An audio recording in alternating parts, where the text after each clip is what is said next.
This episode of Accelerate is brought to you in part by Discover.org. Looking to close 4 times as many deals in half the time? Discover.org's industry-leading, human-verified sales intelligence gives you all of the data and insights like direct dials, org charts, planned projects, verified emails, and executive moves you need to stop wasting time on research and spend more time talking to the right decision-maker with the right message at the right time. Their team of 250-plus sales researchers do all the work so that you don't have to. 2,500 companies are already using Discover.org to win more deals. So check them out at www.discoverorg.com. That's www.discoverorg.com.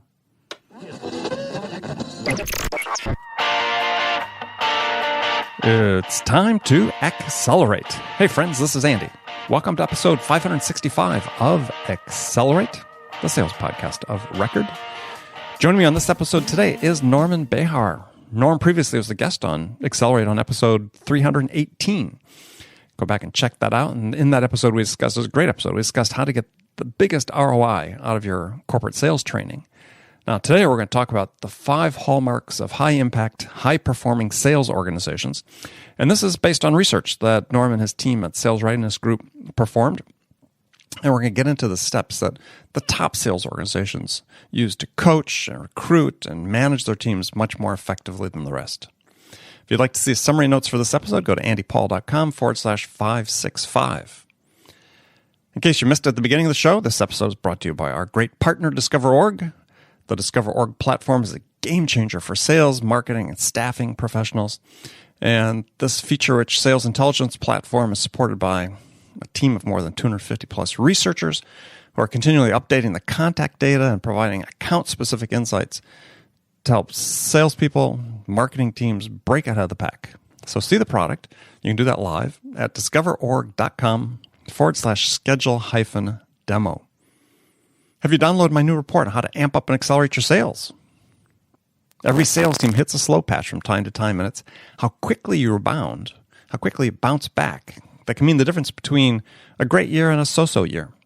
So this report is based on the input of over 300 of the world's leading sales experts, people I've interviewed right here on this show on Accelerate.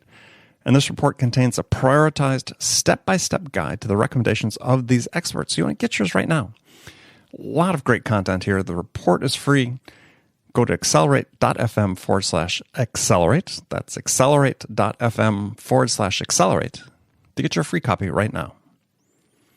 Finally, before we get to the interview, I do want to remind you that I want to hear your questions about sales and sales management, the challenges you're facing, and how we can possibly help you. So send your question that you want answered. You can send that to me at andy@andypaul.com. And each week I'll choose one question from those submitted the previous week to answer on my Friday show with my friend Bridget Gleason. And the winner, the person who's submitted the question that we choose for the show, will win a free half-hour coaching call with me. That's a $250 value. So don't delay. Submit your question today. That's at andy@andypaul.com. All right, let's jump into it. Norm Behar, welcome back to Accelerate. Andy, great to be back. Thank you. Yeah, our pleasure to have you back. So have a new standard question I ask all my guests when they come on the show. And this question is, in your opinion, what is the single biggest challenge facing sales teams today? I think the biggest challenge facing sales teams today is probably a qualification. I think that companies, particularly companies that are pretty progressive with social media and online advertising, are generating a lot of leads.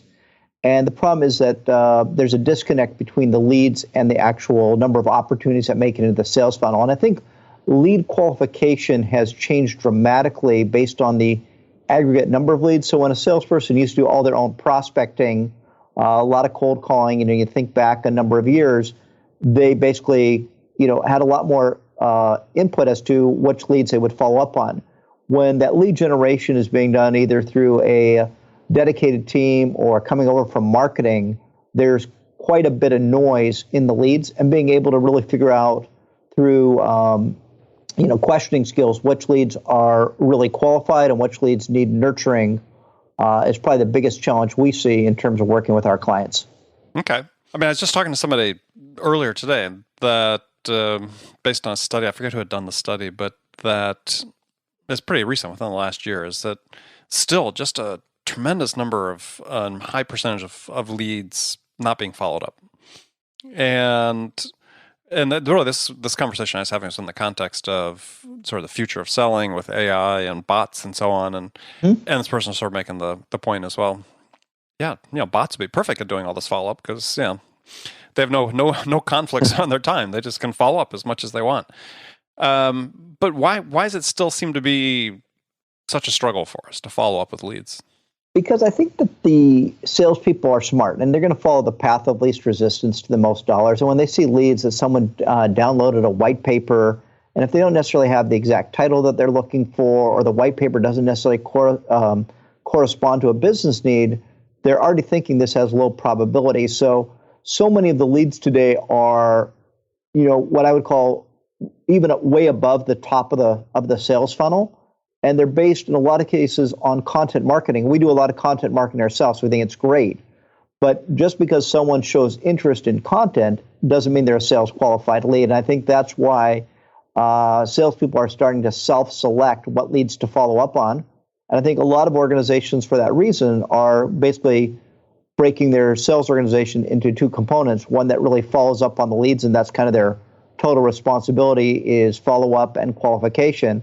And another that takes over once the leads are qualified. I'm not giving an opinion as to whether that's better or not better. I'm just saying the reality is that there's a lot of leads that are coming in that are based on content marketing that may not in any way be sales ready. Well, I think that's one of the problems we have in sales these days is really trying to understand what is better and what isn't. Right, and I think that this kind of gets a little bit as much in the realm of marketing as it does in sales, and that marketing really needs to work on who is the target market. They can probably get a lot of input from sales, and also looking historically at who the company's been successful, what the win rates have been. But you also start to create personas, and you can start doing some lead scoring. And I think that the systems today are pretty sophisticated, the marketing systems, where you can actually kind of create personas in terms of the profile of the person and the level of interest. And then with that lead score, you can start to categorize your leads as to which ones are closest to sales ready, maybe a little bit more distant. Again, that kind of gets a little bit away from manual intervention, but at least uses some business rules. Could be on industry, company size, title, and what piece of content they downloaded that would generate the lead score. Yeah, very interesting. Very interesting. All right, so I want to talk today about a report that your organization has put out, a research report. And so why don't you tell us what the title of that was, and let's dive into some of the findings that you guys have. So the full title is the 2017 Sales Management Research Report, the 5 Hallmarks of High-Impact Sales Organizations. And it's a report that we produced in conjunction with Selling Power magazine. It was really based on a book that we released a year ago, The High Impact Sales Manager. Mm-hmm. And the High Impact Sales Manager in book form is a synopsis of our sales training program. It covers the key responsibilities that frontline managers have. And we strongly believe that sales success is highly correlated to the effectiveness of the frontline manager.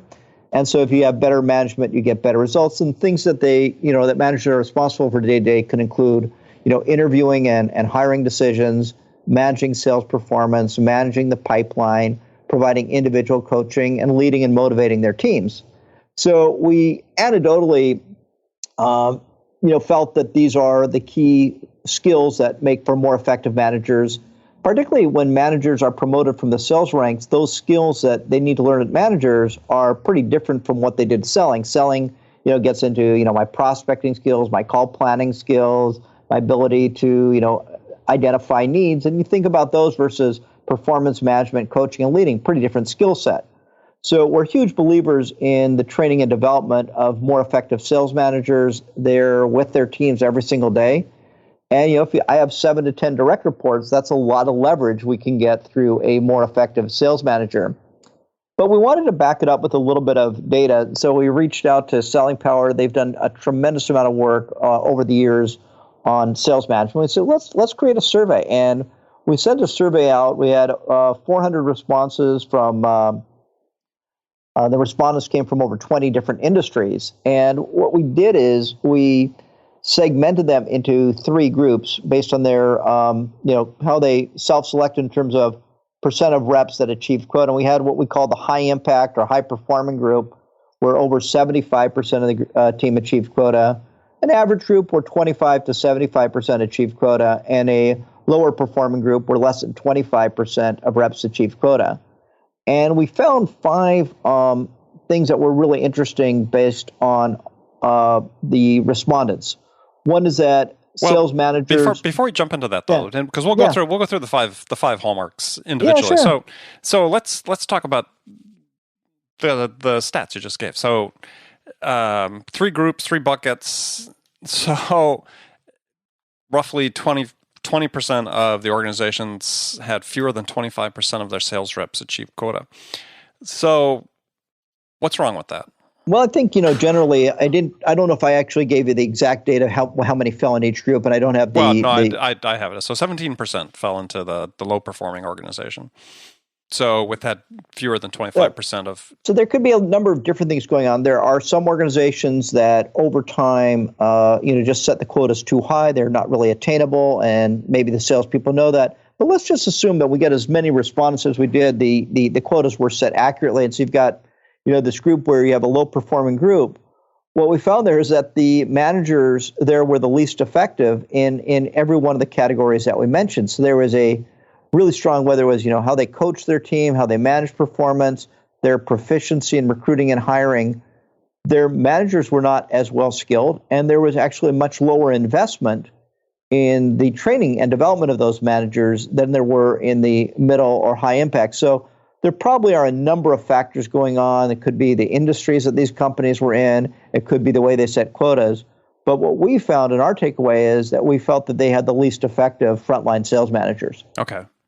All right. So let's jump then into some of the hallmarks that you talked about. So the first one, as you said, is that sales managers at high impact sales organizations spend more time coaching. So, this is sort of wide variety of or broad range, I'll say, of definitions of coaching. So did you have a definition of coaching that you're sort of working around? Yeah, for us, coaching is really about skills coaching. So when we think about, coaching, we're talking about the coaching that can impact how the skills of the individual reps.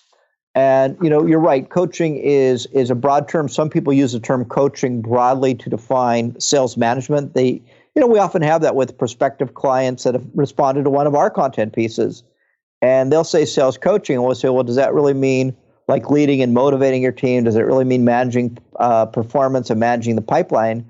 And they'll say yes, and then we'll explain that based on our definition, that's a lot more than sales coaching. But typically there are two aspects to sales coaching. There's opportunity coaching, which is really closely related to managing the pipeline. Right. It's providing strategic advice as to how you work with specific opportunities to advance those sales opportunities. And most sales managers, in particular those that actually came through the sales ranks, are pretty good at that because they have a background in sales. They may have been, I think, in well over half of the companies that we work with, the managers, over half of the managers are promoted from within. So these sales managers are pretty good at providing strategic advice as to how to move opportunities forward. And obviously there's some training that we offer and others offer as to how they can do a better job of opportunity coaching. The area that they struggle with is just because I was a star salesperson doesn't mean I can help another person improve their selling skills. In fact, if we think, take analogies from the sports world, we often find that the best players do not always make the best coaches. And that could be for a number of reasons, maybe because things came really easy to them. And maybe they also don't really have the temperament to work with others.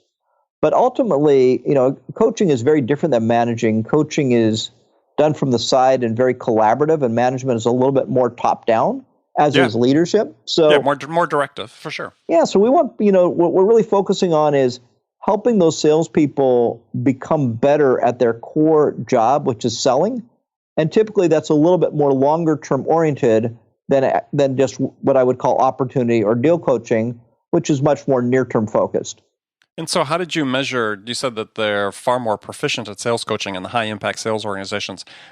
How do you measure proficiency? at coaching? Well, again, this was based on, their own rating of their proficiency. But we know if we look at, some of the type of questions that we would ask in there, do they make coaching a collaborative process? Do they assess the salesperson's knowledge and skill levels? Are they developing personalized coaching plans for each one of their salespeople? Mm-hmm. Do they plan and maintain an organized coaching schedule? And do they follow a defined coaching process? So they self-selected as to how important they felt each of these skills were, as well as how proficient they were. And we found a pretty wide disparity between each of the groups in terms of, if I aggregated those, what the proficiency looked like at the high impact group versus the average versus a low performing group.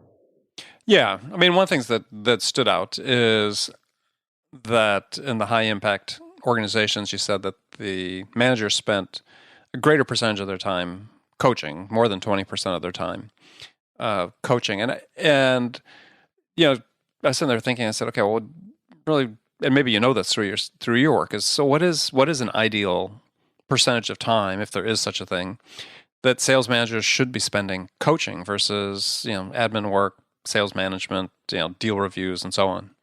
So it's a great question, and I think the number varies depending on the size of the sales team and also the nature of the sales team, and I'll explain. So what we did find is that something like 65% of the managers in the high performing group spent more than 20% of their time coaching, whereas in sharp contrast, only 40% of the managers in the low performing group spent 20% of their time coaching.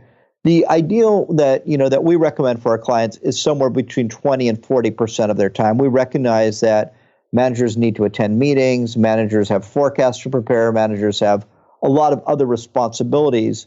But the one that we think can have the biggest impact, and I think the survey bears out in terms of importance, is sales coaching. So 20 to 40% of their time should be spent coaching.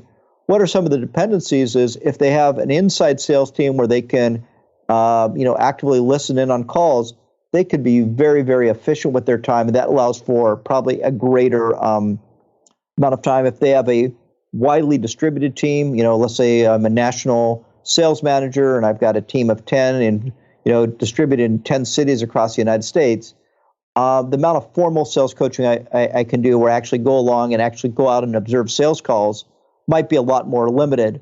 So I think depending on the number of people they manage and the nature of the people they manage, the actual times could vary. But I think if a manager's in that 20 to 40% range, they're probably in that what I would call optimal range, Andy.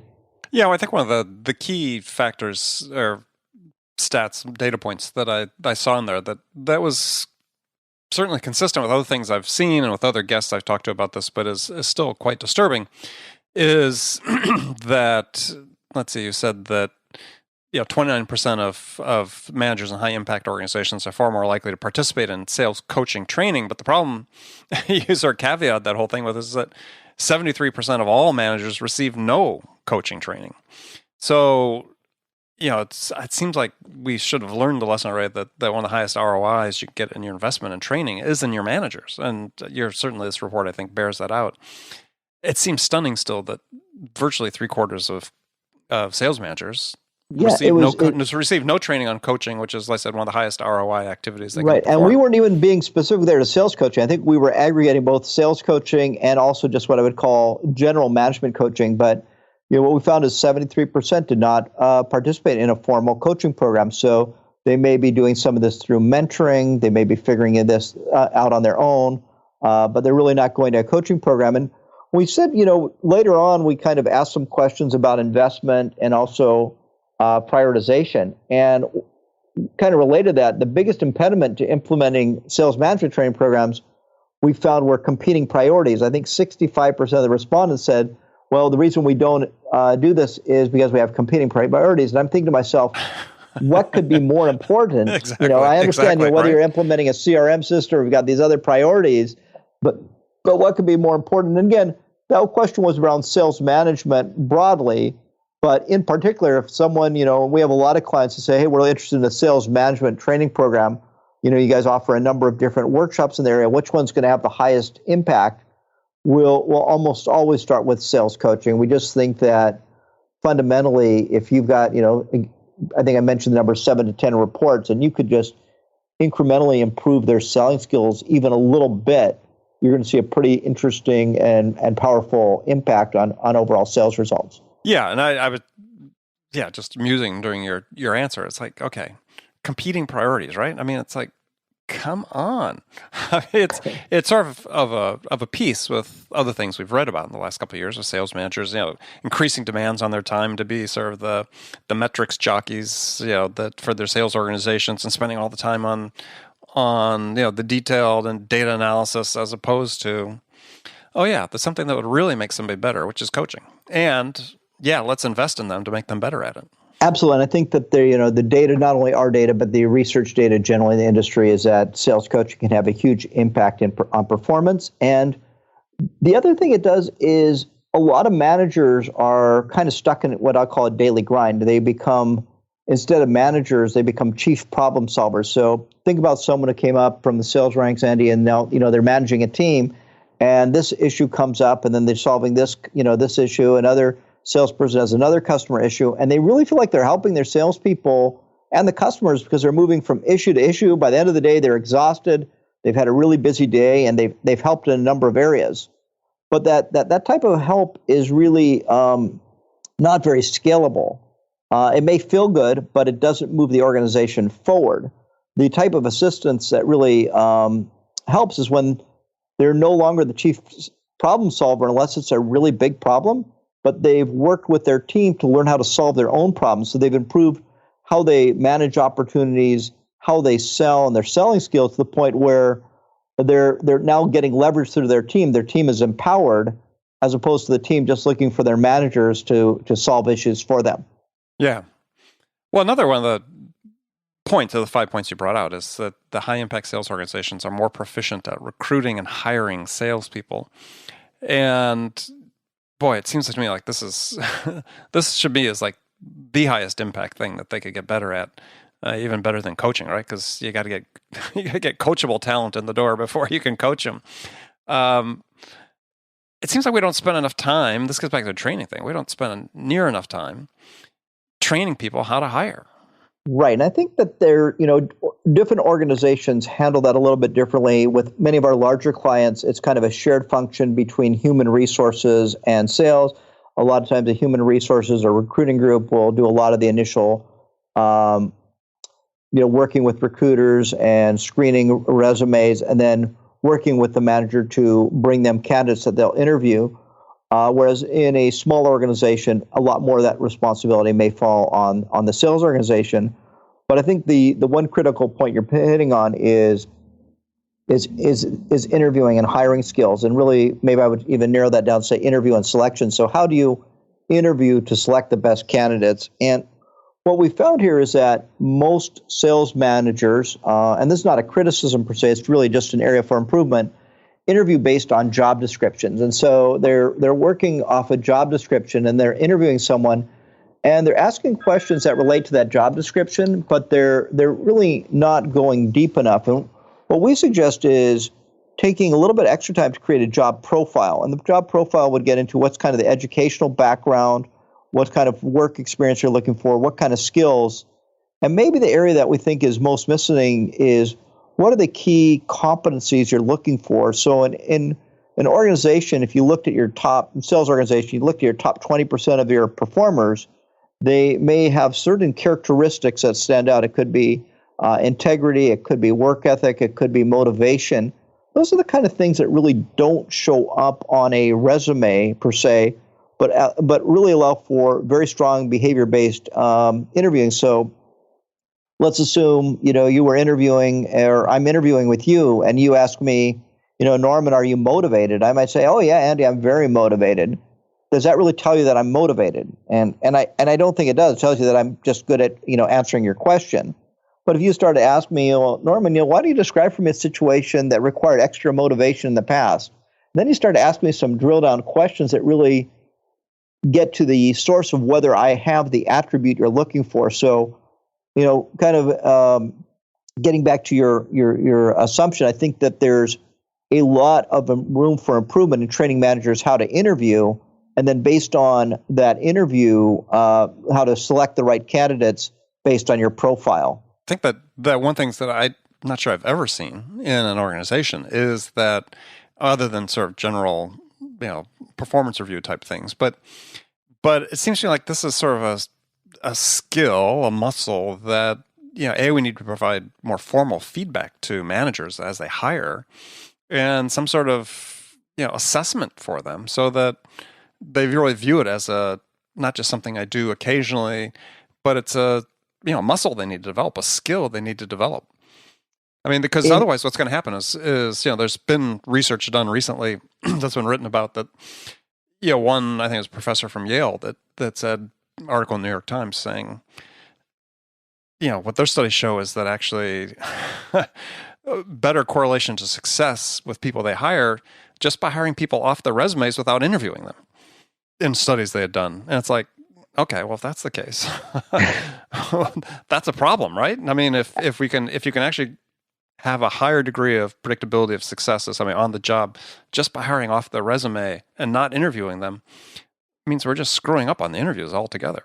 Absolutely, and I think that interviewing is a skill, and I think that in many ways it resembles selling. In that one of the questions you asked before is what is one of the areas where I think salespeople have the greatest room for improvement, and the answer I gave you was asking great questions. And I think that most managers, they prepare for their interview maybe 5 minutes before the candidate walks in. Maybe they take a quick look at the resume, the work experience, and the educational background, maybe a few of the accomplishments.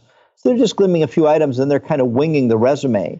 Winging the interview. And what we want them to do is to really prepare for the resume and really think about, okay, here's my job profile. So, here's the work experience I'm looking for. Here's the prior performance. Here are the skills. Here are the qualities. Here's the educational background.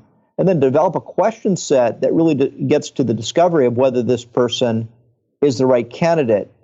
And it ties closely to sales also in that when, someone says there's a great sales call, I'll often ask, well, how much of the conversation was led by you? And how much of it was really customer driven? And we're looking for at least 2/3 of the conversation to be customer driven.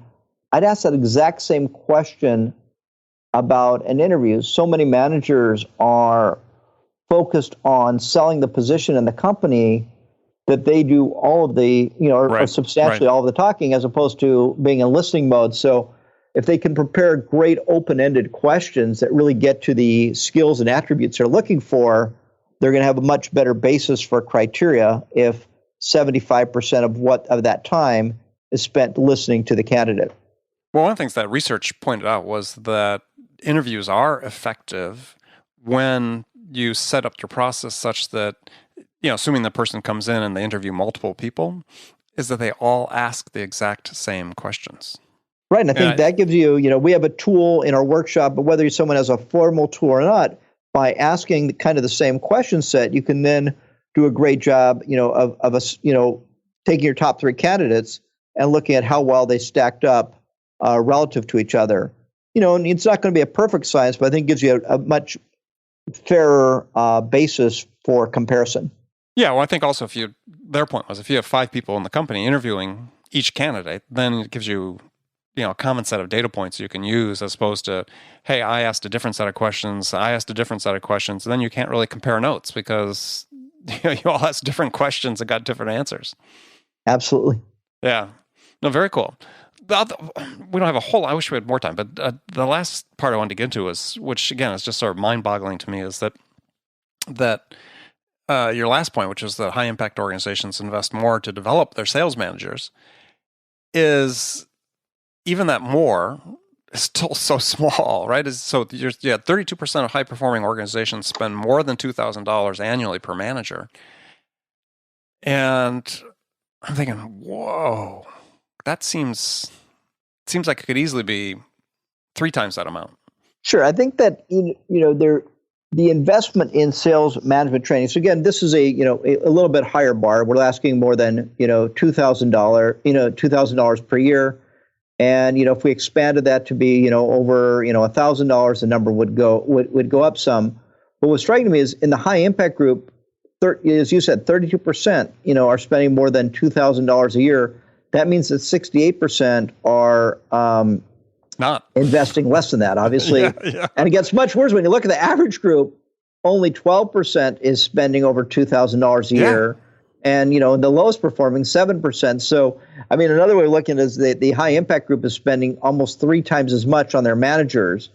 But if you kind of flip it on its head based, the way you asked your question, what we found is across all organizations, 45% reported that they didn't have the resources or the budget to invest in the training of their managers. And so think about that. That's really close to zero investment in almost half of the managers. And then, a lot of the data, if we got a little more granular, at our very marginal rates. The reason we focused on 2000 is we started thinking about, what's a reasonable amount to invest in a management development program. Your good programs typically run anywhere between $1,500 to maybe $3,000 per employee if you're going to have a well, thought out program that's tailored for the individuals and includes reinforcement. So again, I think that, kudos to those organizations that are making the investment. And I also think it shows that there's a lot of room for improvement, which is why we were excited to, do this report and, work with Selling Power, because we thought there were some really interesting insights to share. And of course, anyone who wants to get a copy of the report could certainly visit us on our website and download a copy. Well, I thought, to me, the most distressing part of that number about how much is not invested in sales manager training is that it's the ripple effect. So, one of the things that's widely decried about sales reps in general is they're not investing enough. Either companies aren't investing enough in their professional development, or they themselves are not. Oftentimes you hear expectations. Why aren't you investing your own time and money to improve your skills and your craft and so on? Which fine, we can have a whole separate discussion about how much pressure we should put on people to do that. But if the managers aren't getting trained, then you have a pretty high degree of certainty that they themselves then are not encouraging their sales teams to go out and invest in their own development.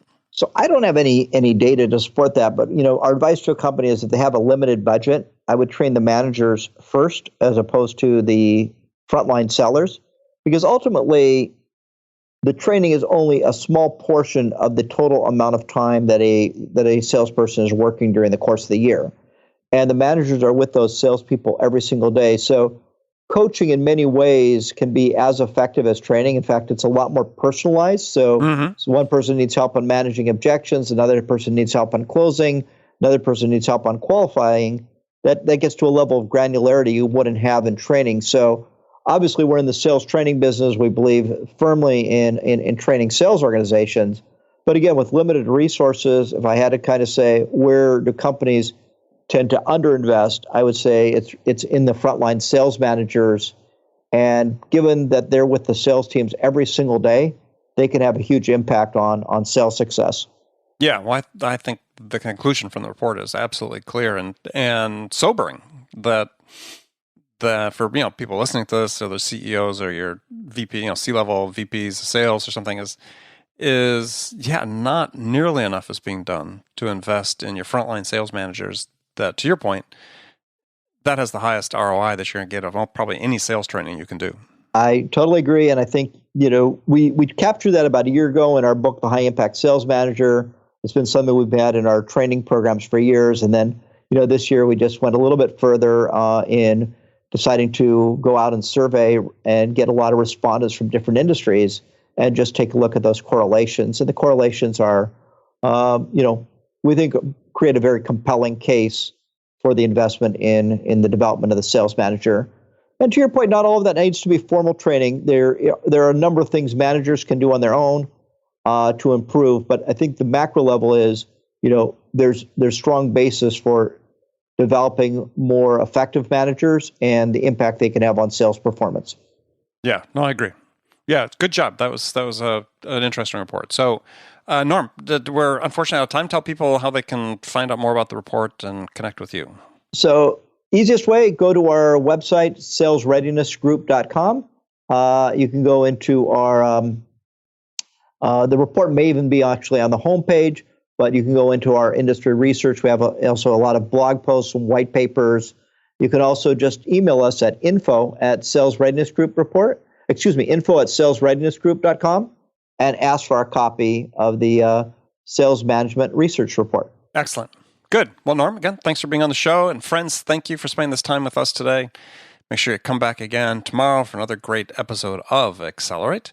Until then, if you get a chance, please go to iTunes, wherever you listen to this podcast, and subscribe and leave us a review. We want to know what we can do to help make this a more valuable investment of your time. So thanks again for joining me. Until next time, this is Andy Paul. Good selling, everyone.